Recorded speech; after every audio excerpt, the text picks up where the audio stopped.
Olá, queridos, graça e paz do Senhor Jesus. Eu tenho uma palavra de Deus para o seu coração e eu quero falar sobre a graça de Deus. Para falar sobre a graça de Deus, nós vamos em Atos, no capítulo 20, versículo de número 24. O apóstolo Paulo vai fazer uma declaração tremenda aqui.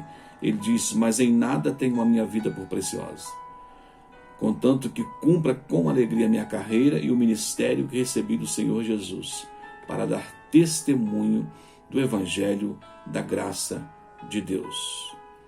Paulo fala do Evangelho da graça de Deus. Graça é um favor de Deus por nós, favor imerecido. Necessitamos da graça do Senhor. E por que necessitamos da graça do Senhor? Porque, segundo o apóstolo Paulo escrevendo em Romanos, capítulo 3, versículo 23, todos pecaram e destituídos estão da glória de Deus. O pecado entrou no mundo através de Adão, da desobediência do primeiro casal, e por causa disso toda a raça humana foi contaminada, foi atingida. Todos pecaram. Por isso necessitamos da graça do Senhor Jesus. Por que nós precisamos de tamanha graça?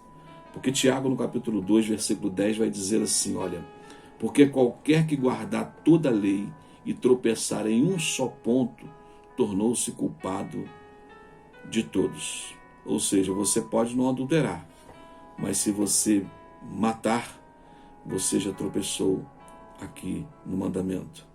Ou seja, qualquer que guardar toda a lei e tropeçar em um só ponto, tornou-se culpado de todos. Por que nós precisamos dessa graça? Porque ninguém seria capaz de cumprir toda a lei, nenhum de nós.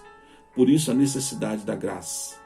Por que necessitamos dessa graça? Porque ainda em Romanos, no capítulo 6, versículo 23, Paulo vai dizer: porque o salário do pecado é a morte. Nós precisamos dessa graça para sermos livres da morte eterna.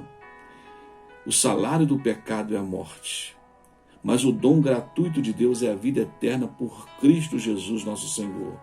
Por isso necessitamos tanto dessa graça, porque senão estaríamos mortos, eternamente mortos, por causa do pecado que habita no ser humano, por causa do pecado que tão de perto nos rodeia e devemos fugir dele, devemos estar distante dele, longe dele. Necessitamos da graça porque pecamos, necessitamos da graça porque nenhum de nós seria capaz de cumprir toda a lei. Necessitamos da graça porque senão estaríamos mortos eternamente. Agora, o Senhor, o Pai eterno, o Deus eterno, providenciou a graça, a provisão da graça. Como é que isso aconteceu? João 3,16, porque Deus amou o mundo de tal maneira que deu o seu único Filho para que todo aquele que nele crê não pereça, mas tenha vida eterna. A provisão da graça pelo Pai. Deus amou o mundo misericordiosamente. Amor sem igual, a tal maneira que ninguém poderia amar. E assim ele envia o seu Filho. Deus deu Jesus para salvar os homens. João no capítulo 3, versículo 17, porque Deus enviou o seu Filho ao mundo não para que condenasse o mundo, mas para que o mundo fosse salvo por ele. Então Deus proveu através do seu Filho, enviando o seu Filho de forma misericordiosa, manifestando a sua graça, salvar os homens, não condenar o mundo, mas para salvar os homens. Jesus, ele é a própria encarnação da graça de Deus. Segundo o título no capítulo 2, versículo 11. Jesus veio, a graça veio, a provisão veio, para que nós não ficássemos condenados eternamente. E qual é o efeito dessa graça?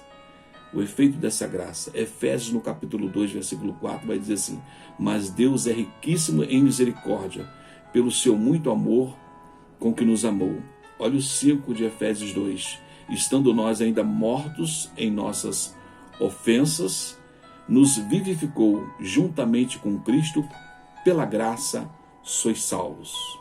O efeito da graça, a causa da graça, nós somos salvos pela graça.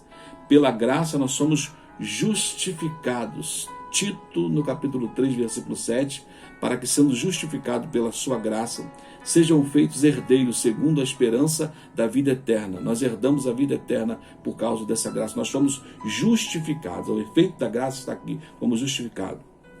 Pela graça nós servimos a Deus de forma agradável. Pela graça devemos servir a Deus de forma agradável.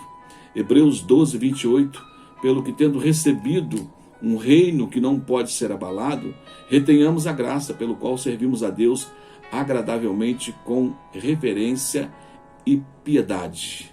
Coisa maravilhosa.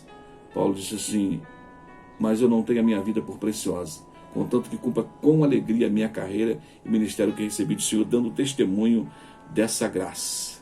Dessa graça, o efeito da graça. Nós somos salvos pela graça, nós somos justificados e nós servimos a Deus de forma agradável por causa dessa graça. Guarde isso.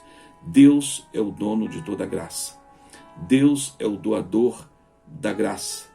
Ele é o Deus de toda a graça. Ele é o doador da graça. O seu trono é um trono de graça, Hebreus 4,16. E nós necessitamos dessa graça para servir a Deus, para caminharmos nessa terra. Que Deus nos abençoe. Que a graça do Senhor esteja sobre a sua vida, sobre a sua casa, sobre o seu ministério e sobre a sua vida. Deus te abençoe.